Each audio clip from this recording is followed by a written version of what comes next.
If you happen to have one of these old mice, I don't know how you put the plural on this, with the ball, and it feels like the pointer, it's not smooth, so it goes and then it's dragging and then it goes again. Oftentimes it's the ball that doesn't really roll smoothly all the way. You may really want to have that mouse carpet surface that has kind of it's not that slippery. But also I'm just showing this for maybe people who are in their 20s, or maybe we are in 2300 and the earth still exists, and someone finds one of these in the old antique stores. Usually you'll have this kind of locking piece of plastic, and maybe you will see some arrows, but you notice perhaps there's kind of an edge here. It should usually rotate it this way, and usually you'll grab it with your fingernails and just force a little bit like this. So it's going to turn a little bit, and then the thing goes back on the table. Again, this thing is just sorry, camera, it's a bit lazy today for focusing. You just find the position where it drops in there, and then you just lock it back in place. Make sure it's locked. It depends a bit on the models, but now this is the ball. You want to clean the ball.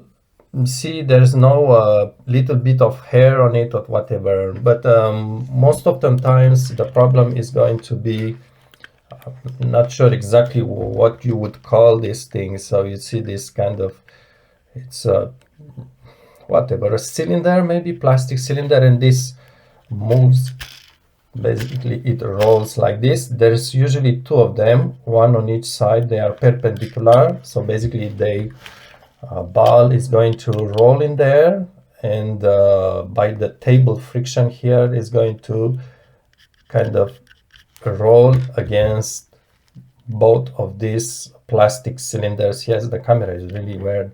And basically each of these cylinder has a gear on the side, and that gears has an electric contact. So one gear measures the rotation in one axis, the other gear in rotation in the other second axis.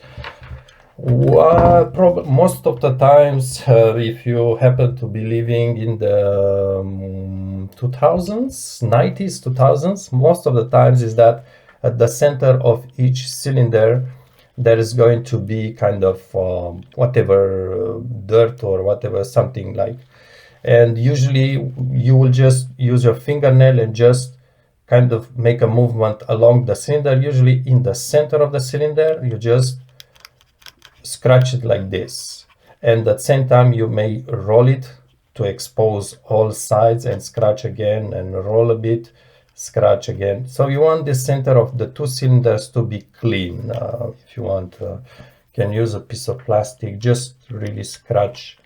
See how to film this. Scratch at the center, just touch it and scratch. Don't be worried, it's not going to hurt. And then rotate it a bit to expose it, you know, all around. Basically, so both of them must be clean. There's also another well. This one also you may want to make sure it's clean. It doesn't have any lint, any whatever it can be stuck in there. And by the way, when you use this on a table or whatever carpet, whatever surface you have, make sure that surface is clean. It doesn't have grease, it doesn't have, you know, dust and stuff like this. That's what will now this will usually fix most of the problems. So once you get this really clean, that small pointer should be really moving along all axes, all directions smoothly, without stopping, without dragging. But there's going to be some situation when even this cleaning is not enough. I can tell you that basically this is pretty much all you can do without opening the unit itself. Let me see if I can see. Sometimes you may want to look maybe at the extremity of the small cylinders on both sides. maybe you can see there is lint, there is dirt stuck in there, and maybe you can grab it with something thin and long, but that becomes difficult. Otherwise, you need to open the unit and try to clean what you see, dirt and stuff that you don't have access from this angle here. But you see, this unit, I keep it just because it's I did made a video on it, and I had a viewer that commented on my older video on this unit. He said that he's got something similar but made by Coca-Cola. The way this looks, this specific mouse, it's very unusual. Most mouse, whatever plural is, were not looking like this. Were just plastic and with a gear well here, and the two buttons left, right. But this one was kind of a special edition, and that's why I'm keeping it, and I just find it funny. You see that there's like a green liquid. It's really, really unusual for those times. I'm just keeping it, but I have to say, because that viewer asked if I know a fix, because his unit, he said it's Coca-Cola, I think. His unit, you see my camera, it's having trouble focusing because the surface is shiny.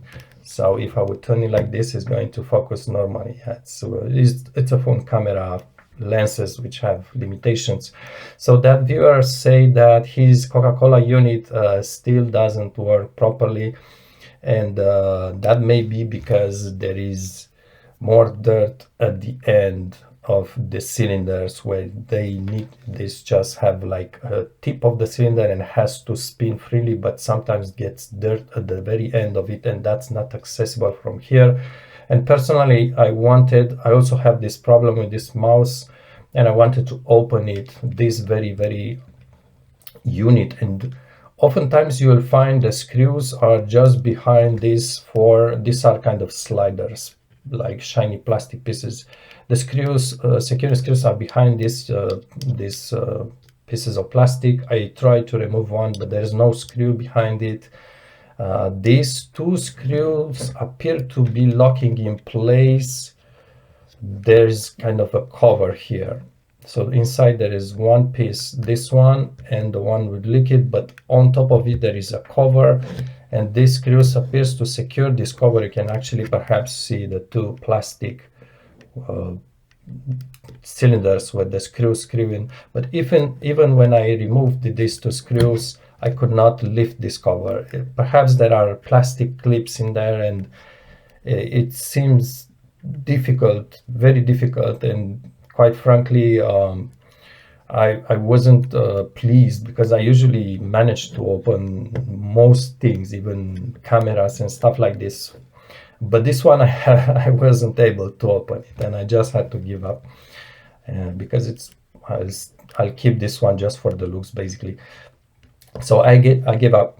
That's my point, talking about disassembling on this very specific unit. Maybe don't try it, because it's too fiddly to open, to split the case open. Even there you can break the buttons and stuff.